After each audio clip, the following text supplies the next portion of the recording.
Hi, this is Adam from the Pivot team, and I wanted to take a few minutes to share some ideas with you about how you and your colleagues can develop an action plan to help prepare students for ILEARN. First of all, who is taking ILEARN this school year? Let's talk about that. Students in grades 3 through 8 will take ILEARN for ELA literacy and mathematics, and this test will be computer adaptive.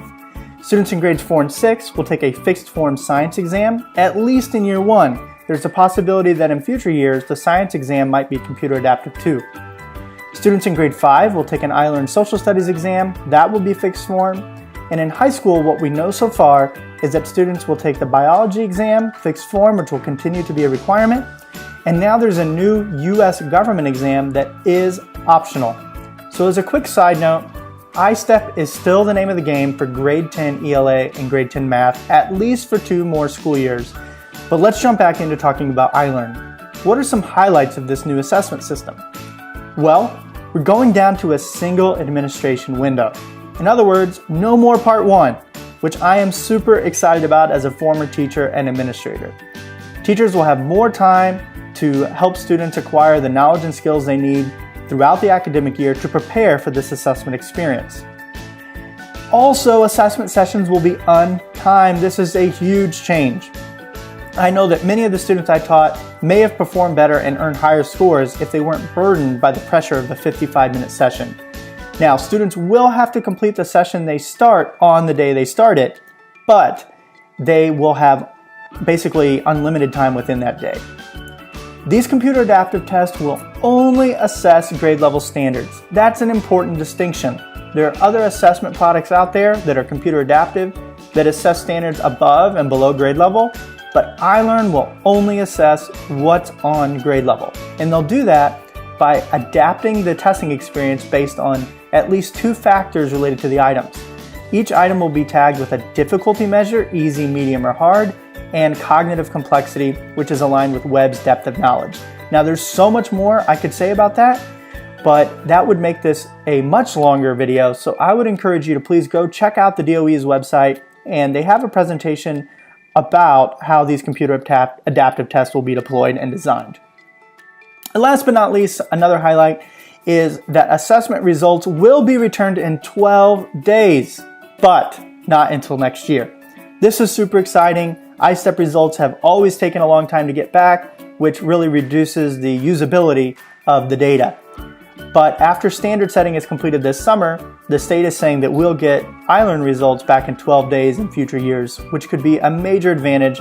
So let's talk about a proposed ILEARN action plan. Here we go. Number 1, check your device and infrastructure compatibility. The new vendor, AIR, the American Institutes for Research, has released a diagnostic tool that your technology team can use to determine if your devices are ready for this new testing experience. When you launch the tool, it will identify what operating system you're using, which browser you're using, and then you can say, well, if I had 1,500 students simultaneously taking the ELA test, how would my network hold up? And so you can run that diagnostic test. So I'd strongly encourage someone on your tech team to complete this task and make sure that you take any necessary actions well before this spring. Now let's get into the meat and potatoes of some curricular analysis and things that might impact instructional practices. So number 2 is analyze the blueprints, which have been published by the DOE, and modify, if necessary, your scope and sequence. And I would recommend that you assemble your curriculum leaders and really analyze the blueprints that have been put out. So let me pull one of these up. On the ILEARN test design page, you're going to see a lot of information. Let me just show you this infographic on what the state says these blueprints are meant to be used for. So the first thing they do is they indicate a reporting category, and that is listed here. For example, key ideas and textual support and vocabulary. And then the blueprints identify essential content, which are generally considered higher priority. And they do this by showing you the proportion of content. So let me explain. If a standard says that the item range on the test is a minimum of 1 question and up to 3 questions, we know that there's going to be items on that test aligned to that standard. There are some standards, though, that have a minimum of 0. And even the DOE admits right here, ranges beginning in 0 may not be assessed every year.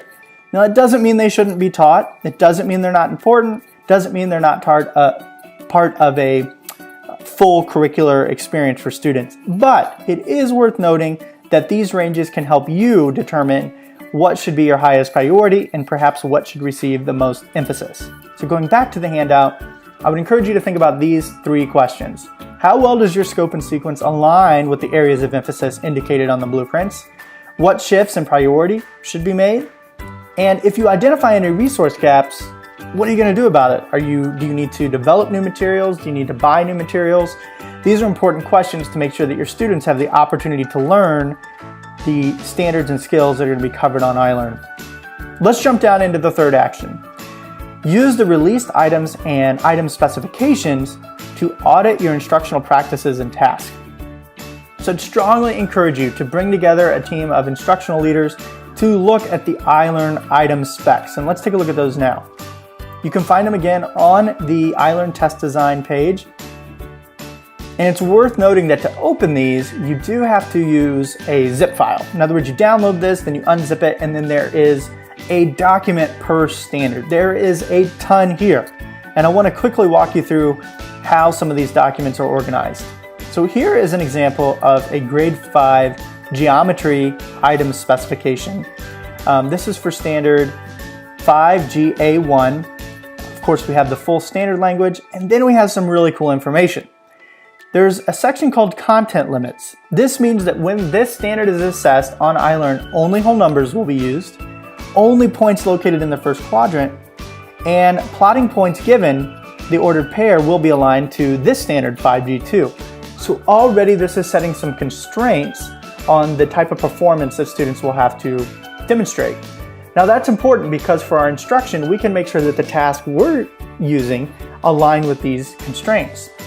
It's also worth pointing out that there's guidance on whether a calculator should be used, and there's a section called acceptable response mechanisms, which is a fancy way of saying how might students have to display their knowledge. In other words, what item types might be used on the test. And here we can see that this particular standard could have a multiple choice question, a multi-select response where there's more than one correct answer, and they might even have to draw a graph. Here's some other great information. A depth of knowledge classification. So this particular standard in grade 5 will only be assessed up through depth of knowledge 2. You'll notice there isn't a 3 listed. Again, that's helpful information for thinking about the types of tasks your students should engage with during the year. Moving down, there's even examples of what a depth of knowledge 1 question might be versus a depth of knowledge 2 question. And there's even corresponding item types for those different depths of knowledge. I could go more through this list, and if you're interested, please reach out to me.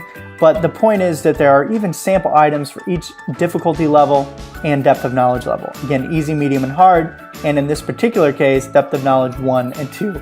So you can see there's a ton of information here. This is just one document for one standard, and the DOE has done an amazing job providing these for most of the standards assessed. Let's jump back to the handout. Step number 4 is setting some clear expectations for your team while alleviating anxiety. All of these changes are undoubtedly going to invite some stress, especially from teachers that are going to be administering these new assessments. So I've offered here an email that you might use along with some links for your teachers out to these various resources we've already talked about. Last but not least, the last step is I want to encourage you to please consider signing up to be part of the standard setting committee this summer. The DOE will release more information about this later, but this is the group of educators that come together from across the state and really discuss and quite frankly argue about where performance levels should be set. In other words, what should the scores mean for students and honestly even accountability. So that's it. Again, my name is Adam. I'm from the Pivot team, and I would be happy to help your team with any of your ILEARN action planning. You can always reach me at ajones@5-startech.com. And I'd also invite you to please subscribe to this YouTube channel so you don't miss any of our content throughout the year. Until next time, thanks so much.